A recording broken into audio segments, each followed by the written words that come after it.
ताज्या घडामोडींसाठी स्वानंद न्यूजला सबस्क्राइब करा आणि बेल आयकॉनवर क्लिक करा। अंबरनाथमध्ये फोटोग्राफरला भामट्यांनी गंडा घातल्याचा प्रकार समोर आलाय।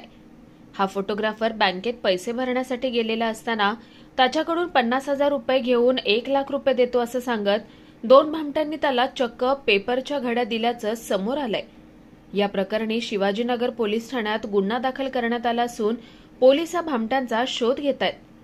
आयुष जाधव हा तरुण अंबरनाथमधील एका राजकीय नेत्याकडे फोटोग्राफर म्हणून काम करतो।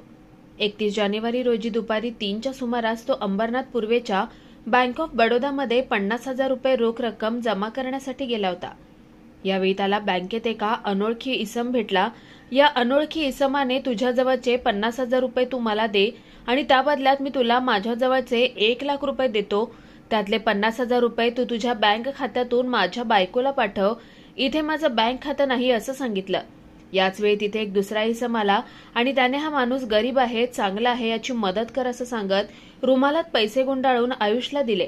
आयुषनेही विश्वासाने रुमालात गुंडाळून दिलेली रक्कम न पाहताच ती बँकेत डिपॉझिट करायला निघून गेला। मात्र काही वेळाने बँकेत जाऊन त्याने रुमाल उघडून पाहिला असता त्याला रुमालात चक्क वर्तमानपत्राच्या घड्या सापडल्या। यानंतर आयुषला ज्या व्यक्तीने पैसे दिले त्याचा शोध घ्यायला बँकेच्या बाहेर येऊन पाहिलं असता तिथे त्याला 2 भामटे कुठेही सापडले नाहीत। यानंतर मात्र आपली फसवणूक झाल्याचं लक्षात येताच आयुषने पोलीस ठाण्यात धाव घेऊन फसवणुकीचा गुन्हा दाखल केला। शिवाजीनगर पोलीस स्टेशनच्या हद्दीमध्ये बँक ऑफ बडोदा रोटरी क्लबजवळ ही बँक आहे। त्या बँकेमध्ये ह्यातील फिर्यादी नितीन जाधव हे 50,000 रुपये भरण्यासाठी साधारण 3 वाजता दुपारी बँकेत गेले होते आणि ते बँकेत लाईनमध्ये उभे असताना एक अनोळखी इसम जवळ आला आणि त्याला बोलला की माझं बँकेत अकाउंट नाही आहे आणि मला माझ्या मिसेसला पैसे पाठवायचे आहेत, तर मी पैसे देतो, तो तुम्ही तुमच्या अकाउंटमध्ये भरा आणि तुमच्या मोबाईलने माझ्या मिसेसला पैसे पाठवून द्या असे सांगितले। आणि फिर्यादीला त्याच्यावर विश्वास लागला आणि तो त्या अनोळखी इसमाबरोबर बाहेर आले। त्यावेळी आरोपीने 1 लाख रुपये रुमालात गुंडाळलेले आहेत असे म्हणून तो जो पैशाचा गट्टा होता तो फिर्यादीच्या हातात दिला आणि फिर्यादीकडचे जे 50,000 रुपये होते ते त्याने आरोपीने स्वतःकडे ठेवले।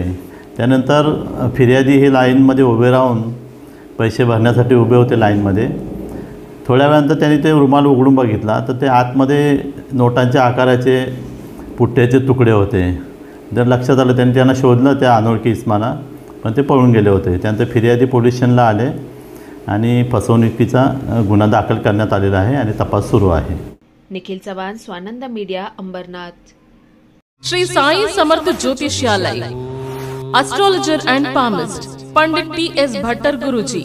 मानसिक कष्ट, मानसिक चिंता, गृह दोष, विद्या, धन, गृह पीड़ा, राजनीतिक, शारीरिक पीड़ा, विवाह न होना, कोर्ट केस, प्रेम विवाह, लक्ष्मी जी की कृपा, संतान सुख, विदेशी यात्रा, व्यापार प्रगति, नौकरी, जमीन, घर खरीदी और भी अनेक समस्याओं को निवारण करते हैं। गुरुजी को आज ही आकर मिलिए। साई समर्थ ज्योतिष्यालय, पंडित टी.एस. भट्टर गुरुजी, राम मारुति रोड, राजमाता वड़ा पाव बाजू में, Thane west, Mumbai. Mobile number 7709282966।